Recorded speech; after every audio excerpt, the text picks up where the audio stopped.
আসসালামু আলাইকুম দর্শক শ্রোতাবৃন্দ, দ্য বিডি সান চ্যানেলে আপনাদেরকে আবারও স্বাগতম শুভেচ্ছা।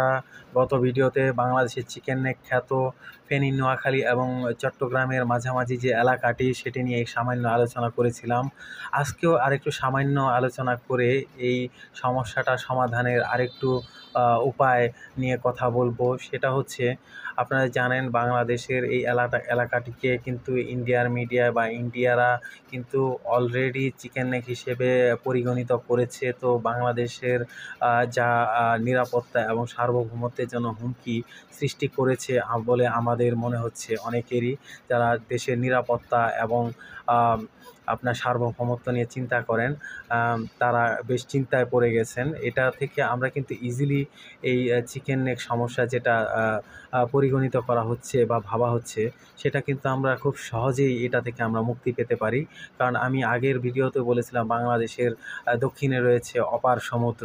এই সমুদ্রের আমরা জানি অনেক মোহনার কাছাকাছি, মেঘনা নদীর মোহনার কাছাকাছি এবং ফেনী নদীর মোহনায় প্রচুর চর রয়েছে। এই চরগুলোকে একসাথে জাগিয়ে তুলতে পারলে কিন্তু বিশাল ভূখণ্ড তৈরি করা যাবে।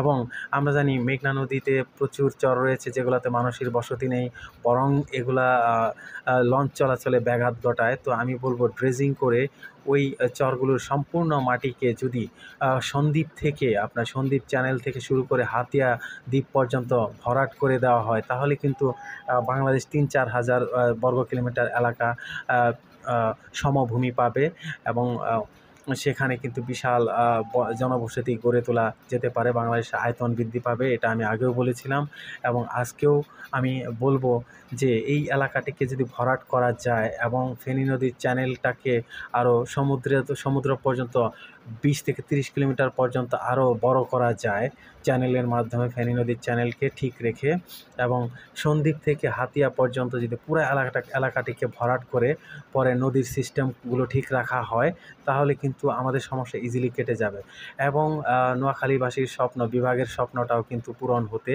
পারে। কারণ এক্ষেত্রে হতে পারে কি, হাতিয়ার আশেপাশের এলাকাগুলো যদি ভরাট করা হয়, তাহলে কিন্তু ভোলা ডিস্ট্রিক্টের মতো সাইজের একটা ডিস্ট্রিক্ট কিন্তু পরিণত হতে পারে হাতিয়া, এবং সেক্ষেত্রে হাতিয়া কিন্তু পরবর্তীতে একটা ডিস্ট্রিক্টে পরিণত হতে পারে। সেই হাতিয়া ডিস্ট্রিক্ট কিন্তু আবার নোয়াখালী বিভাগে পড়তে পারে এবং সন্দ্বীপকেও ভরাট করে, আশেপাশের এলাকা ভরাট করে, ফেনী নদীর চ্যানেল ঠিক রেখে ভরাট করে যদি সন্দ্বীপকেও ১২-১৩০০ বর্গ কিলোমিটারের একটি মাঝারি সাইজের ডিস্ট্রিক্টে পরিণত করা যায়, তাহলে কিন্তু আপনার নোয়াখালীর পক্ষে আরও ২টা ডিস্ট্রিক্ট হয়ে যেতে পারে। তাহলে নোয়াখালী, লক্ষ্মীপুর, ফেনী, হাতিয়া এবং সন্দ্বীপ, এই 5টি জেলা তখন কিন্তু হতে পারে। তখন কিন্তু নোয়াখালী বিভাগ ইজিলি সম্পন্ন হতে পারে এবং নোয়াখালীবাসীর বাস্তবতা, নোয়াখালী বিভাগ যে তারা চায়, সেটা কিন্তু স্বপ্নটা ইজিলি বাস্তবায়ন হতে পারে। আমরা জানি নোয়াখালী এবং লক্ষ্মীপুরে প্রচুর ধনী লোক বাস করেন, তারা দেশকে নিয়ে ভাবেন, দেশকে পছন্দ করেন। তারা কিন্তু চাইলে সরকারের কাছে এবং নিজেরাও এই কাজটির উদ্যোগ নিতে পারে স্থানীয় সরকার পর্যায়ে।